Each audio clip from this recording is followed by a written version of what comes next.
ଭଲ ପ୍ରଶ୍ନଟେ କରିଛନ୍ତି। ଗତ 20 ତାରିଖରେ ମାନ୍ୟବର ପ୍ରଧାନମନ୍ତ୍ରୀ ଓଡ଼ିଶା ଆସିଥିଲେ। ବିଜେପିର ବର୍ଷ ପୂର୍ତ୍ତି ପାଳନ ଅବସରରେ ସେ ଗୋଟେ ଓଡ଼ିଶା ଭିଜନ ଡକୁମେଣ୍ଟ ଉନ୍ମୋଚନ କରିଛନ୍ତି, ଯାହାକି ଆମ ଓଡ଼ିଶାବାସୀଙ୍କୁ ଏକ ପ୍ରହେଳିକା। କାହିଁକି ଆପଣ ଦେଖନ୍ତୁ, ତାଙ୍କର ମୁଁ କେବଳ କୃଷକ ଉପରେ ସେ କ'ଣ ଭିଜନ ରଖିଛନ୍ତି ମୁଁ ତାରି ଉପରେ କିଛି କହିବାକୁ ଚାହୁଁଛି।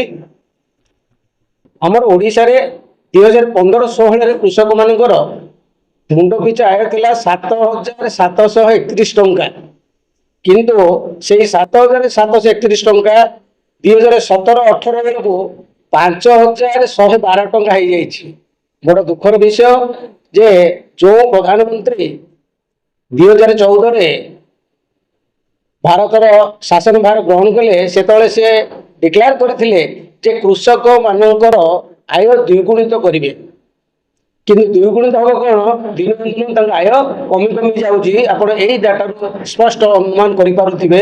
ସେଥିରେ ଗୋଟେ ଭିଜନ ଡକୁମେଣ୍ଟରେ ସେମାନେ ଲକ୍ଷ୍ୟ ରଖିଛନ୍ତି ଯେ ଆମର ଯେଉଁ ଓଡ଼ିଶା ପ୍ରଦେଶ 100 ବର୍ଷ ପୂର୍ତ୍ତି ପାଳନ କରିବ 2036, ସେ 2036 ବେଳକୁ କୃଷକମାନଙ୍କର ଆୟ 15,000 ଟଙ୍କା କରିବା ପାଇଁ ସେ ଲକ୍ଷ୍ୟ ରଖିଛନ୍ତି। ଆଉ ଗୋଟେ ହାସ୍ୟାସ୍ପଦ କଥା, 2047 ମସିହାରେ କୃଷକମାନଙ୍କର ଆୟ ହାରାହାରି 32 ଲକ୍ଷ ଟଙ୍କା କରିବେ। ये कौन आधार से हिसाब कर 32 लक्ष टका मत कि जना पड़े। ମୁଁ ଆଶା କରୁଛି ଓଡ଼ିଶା ସରକାର यार एक सठिक तथ्य पब्लिक रे से डॉक्यूमेंट प्रस्तुत कर जन कहीं 32 लक्ष केमी हम 47 गोटे कृषक आय जदि हुए ये सुना गला किसी कहबार ना सर तो बड़ बड़ आईएएस अफसर माने एबरा कैलकुलेशन करते रे माने परसेंटी एमान जो माने वार्षिक आय 2036 15,000 47 लक्ष ये को कैलकुलेशन को एस्टिमेटिंग इते पड़िला जे आपको केमिति मोर सरकार को ग्रहण करे और केमिति को एटे आईएएस अफसर गोटा गोटा को मत रे दबा और प्रशासनिक अधिकारी कि बड़ी भाषा ये यदि भ्रांति करो डॉक्यूमेंट प्रोड्यूस करे राजस्व पाए यदि जाको ने आवा को पाए ये देखो का ये बोल राज्य प्रशासनिक अधिकारी करो ना मुख्यमंत्री एटा मुख्यमंत्री निश्चिंत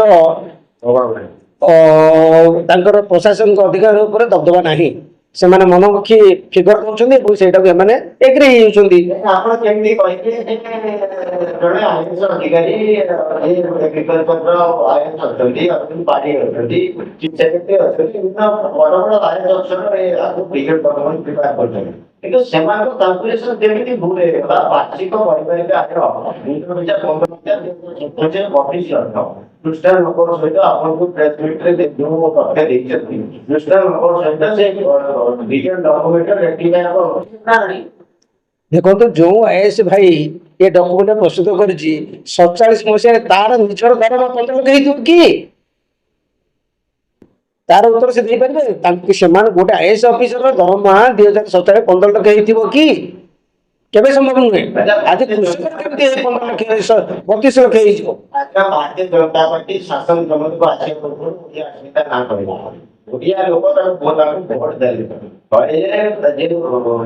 गवर्नमेंट सरकार आसिबो मासे भीतर ठीक फंड पहुंचा के धरे जमादारी को पहुंचा करे दा सफल लगे जो चासी आया दिगुण कर ये आपका सरकार प्रतिनिधि रिजन डॉक्यूमेंट दे सरकार साथ में आपको को मानने माने इलेक्शन पूर्व बहुत किसी प्रतिश्रुति देते सब प्रतिश्रुति केवल भोट बैंक भोट बैंक थिला आज पर्यंत कौन गोटे से प्रतिश्रुति से पालन कर तेणु आज विजन डॉक्यूमेंट से लोक पहुंच पारे से समाजवादी पार्टी माने संदेह प्रकाश कर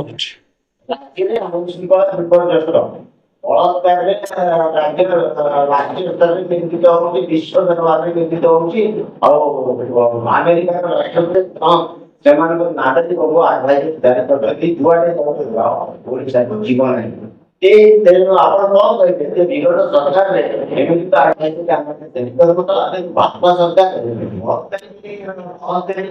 ଓଡ଼ିଶାକୁ କେତେ ପରସେଣ୍ଟ ମାନ ଦେବେ? ଶୁଣନ୍ତୁ, ଆଜି ବିଜେପି ସରକାରକୁ ଆମେରିକାର ଟ୍ରମ୍ପ ଚଳାଉଛନ୍ତି। ଆଜି ତାଙ୍କରି କଥାରେ ପାକିସ୍ତାନ ଯୁଦ୍ଧ ବନ୍ଦ ହେଲା। ତାଙ୍କରି କଥାରେ ଆଜି ମହିଳାମାନଙ୍କ ପାଇଁ ସେ ମଧ୍ୟ ଯେଉଁ ଓଡ଼ିଶାକୁ ଆସିବା ପାଇଁ ମଧ୍ୟ ବନ୍ଦ କରିଦେଇଛନ୍ତି।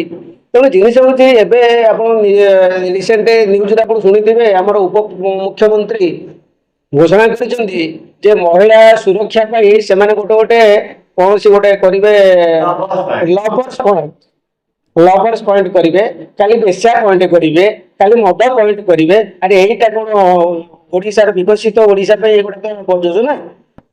ଆଜ୍ଞା ଗୋଟେ କଥା କହିବି, ପଚାରିଲେ ଆପଣଙ୍କର ବାପି ସରକାର ଆପଣ କହିବେ ଯେ ଅଟଳ ବିହାରୀ ବାଜପେୟୀ ଶ୍ୟାମାପ୍ରସାଦ ମୁଖାର୍ଜୀଙ୍କୁ ଦୁଇଟି ବିବୃତ